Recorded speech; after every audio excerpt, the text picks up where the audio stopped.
انسوئی جو وہ اس کے خلاف اگر ایک لیڈر اٹھ کے کہتا ہے بولتا ہے we really appreciate that kind of spirit کیونکہ جو ہوا ہے شوڈنٹ ہیو ہیپن اور صرف ایک ڈاکٹر کے ساتھ نہیں کسی بھی عورت کے ساتھ نہیں ہونا چاہیے تھا آل اوور پاکستان بٹ اس لیول پہ اگر ایک نیشنل لیڈر آ کے بولتا ہے اس کو بھی ہم اپریشیٹ کرتے ہیں بٹ ادروائز وی فیل کہ یہ ایک بہانہ بن گیا ایک ایکسکیوز ملا جس کے لیے وہ ایجیٹیٹ کریں کچھ اور باتوں کے لیے اور جیسے کہ آپ نے کہا کہ اوور دا لاسٹ آپ دیکھیں گے کہ 2 سال سے جس طریقے سے آہستہ آہستہ چیزیں پائل اپ ہوتے گئے ہیں ایکیومولیٹ ہوتے گئے ہیں and then in full force آج سوئی کی انسیڈنٹ کو انہوں نے ایز اے نیشنل ایشو بنا کے پیش کیا گیا ہے تو اس میں سمجھوں گی جو انسیڈنٹ کا جو ایشو ہے وہ بھی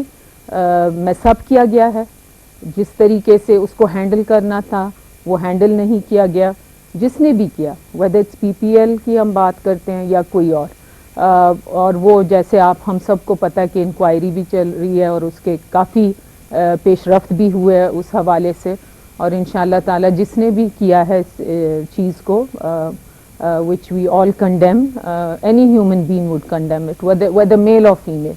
اور آپ دیکھیں گے کہ they'll be brought to justice انشاءاللہ. چودھری صاحب پونم کے سربراہ سردار عطا اللہ مینگل اور بہت سے دیگر بلوچ لیڈر بار بار یہ کہہ رہے ہیں کہ بلوچستان کی محرومیوں کا ذمہ دار پنجاب ہے. کیا آپ کے پاس اس کا کوئی جواب ہے؟ آپ کا تعلق پنجاب سے ہے. نہیں دیکھیں بلوچستان میں جو اس وقت صورتحال ہے اس کے تو 2 پہلو ہیں. ایک تو تاریخی اعتبار سے جو احساس محرومی ہے بلوچستان کو اور میں اس میں سمجھتا ہوں کہ کسی حد تک احساس جو ہے وہ حقیقت سے بھی زیادہ اہم ہوتا ہے. حقیقت کچھ بھی ہو اگر پرسیپشن اس کا احساس مختلف ہو اور اس میں زیادہ شدت ہو تو آپ سمجھیں کہ حقیقت ہی زیادہ شدید اور شدت سے لیس ہے. اس پہ میں ضرور سردار صاحب کی بات پہ بات کروں گا. یہ بہت عرصے سے یہی بات ہو رہی ہے, کسی حد تک اس میں صداقت ہے. آخرکار جو گیس پنجاب سے نکلتی ہے اس پہ تقریباً 90 سے 140 روپے رائلٹی ملتی ہے اور وہ جو سندھ سے نکلتی ہے اس پہ 140 ملتی ہے اور جو بلوچستان سے وہ 40 کے قریب ہے صرف.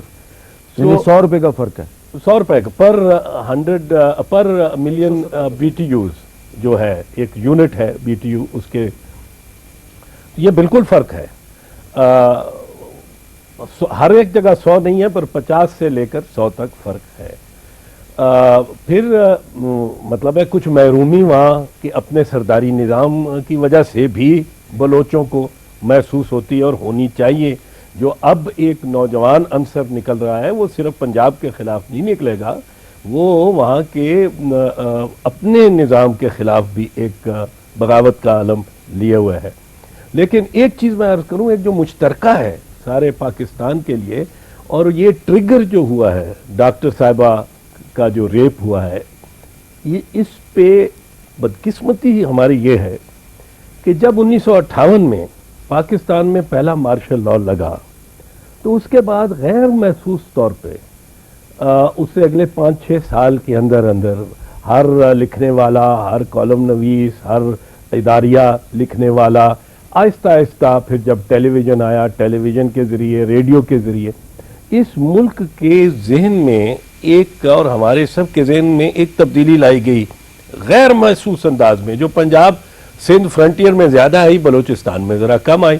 اور وہ یہ تھی کہ ہم ملک کو, کیونکہ فوج نے حکومت کرنی تھی, تو ایک ویلفیئر سٹیٹ سے یعنی ایک فلاحی ریاست سے اس کو ایک قومی سلامتی کی ریاست بنا دیا گیا. اب یہ جب تبدیلی آئی, ذہن ایک بن گیا ہے کہ اس ملک میں یہ قومی سلامتی کا مسئلہ ہے اور قومی سلامتی کا ایک ادارہ ہے فوج, اور فوجی اگر کوئی غلطی کرتا ہے تو وہ مختلف ہے باقی شخص سے.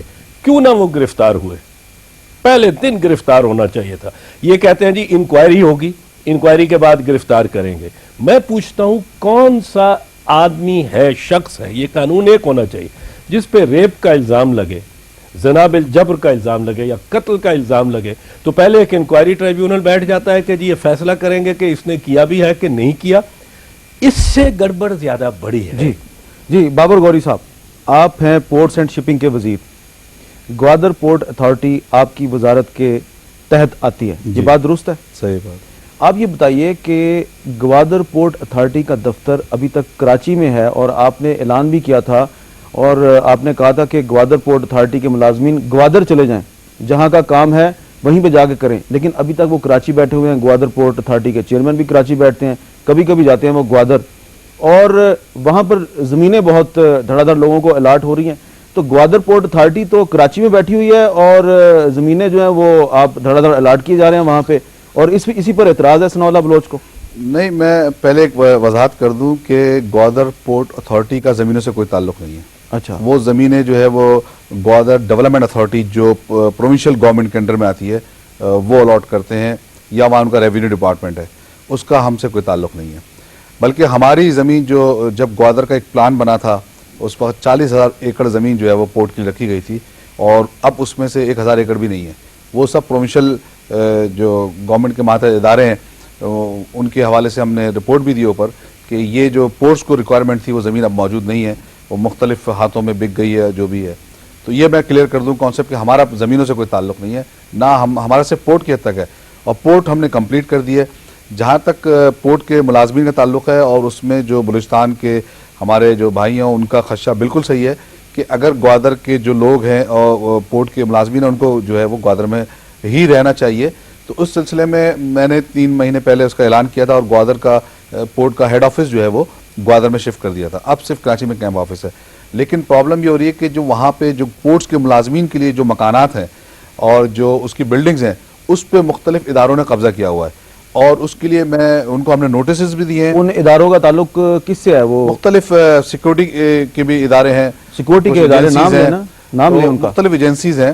تو اس میں ہم نے ان کو نوٹسز دیے ہیں، اور پرائم منسٹر کو بھی میں نے اپرائز کیا. ہم نے ان کو ایک کہا ہے کہ بھئی یہ آپ، چونکہ بلوچستان کمیٹی جب گوادر آئی تھی اس میں زبیدہ جلال صاحبہ بھی تھیں، ثنا بلوچ بھی اس کے ممبر تھے، میں خود وہاں موجود تھا.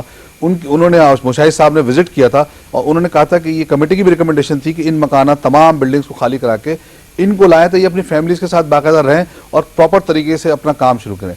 لیکن میں سمجھتا ہوں کہ وہ پروسیس چل رہا ہے، اور ہو سکتا ہے ان کو کوئی مشکلات ہوں، ایک دم سے فوری طور پہ مختلف بلڈنگز وہ دیکھ رہے ہوں اور وہ شفٹ کریں. لیکن وہ ضروری ہے، اور میں اس بات کو ایکسیپٹ کرتا ہوں کہ ہاں وہاں کے ملازمین کو وہیں رہنا چاہیے. اور آج بھی ہم نے ایک نوٹس نکالا ہے کہ کوئی ملازم جو ہے وہ کراچی میں ہمیں نظر نہیں آئے انلیس کی اس کی کوئی میٹنگ یا کوئی ضرورت ہو. سب جو ہے ڈیلی رپورٹ کریں اور حاضری بھیجیں، اور چیئرمین کو بھی ہم اس کو پابند کریں گے کہ وہ گوادر میں بیٹھیں اور وہاں پہ گوادر میں بیٹھ کے کام کریں. جی ثناء اللہ بلوچ صاحب، آپ ایک مذاکراتی کمیٹی کے ممبر تھے جو کہ پارلیمنٹ کے 2 ایوانوں کے ارکان پر مشتمل تھی. آپ نے اس کمیٹی کی رکنیت سے استعفیٰ دے دیا. آپ نے استعفیٰ کیوں دیا؟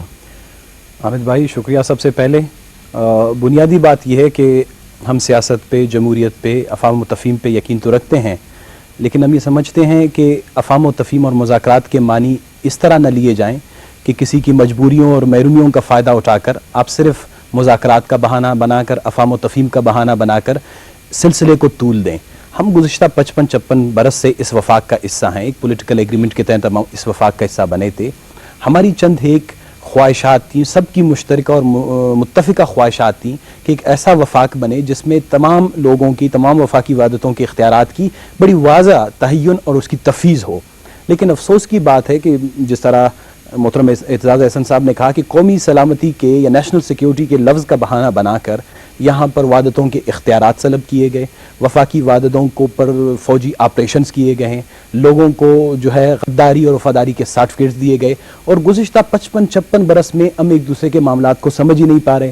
میں نے جب سینٹ میں یہ کمیٹی بن بھی رہی تھی، بلکہ میں نے پہلے ہی اپنی تقریر میں کہا تھا کہ بلوچستان کا مسئلہ 90 دن کا نہیں 90 منٹ کا ہے. اگر کوئی بلوچستان کے معاملے کو پیار سے، محبت سے اور نیک نیتی سے حل کرنے کی کوشش کرتا ہے تو 90 منٹ کا ہے. چند ایک اختیارات ہیں جو قدرتی طور پر، فطری طور پر، آئینی طور پر اور قانونی طور پر ہمارا حق ہے کہ ہمارے صوبے کو ملنے چاہیے. ہم 70% سائل ہمارا ہے. پورٹ اینڈ شپنگ کی منسٹری، پورٹ اینڈ شپنگ کے سارے محکمے بلوچستان کے ساتھ ہونے چاہیے. ہم 1992 تک پاکستان کو 80% قدرتی وسائل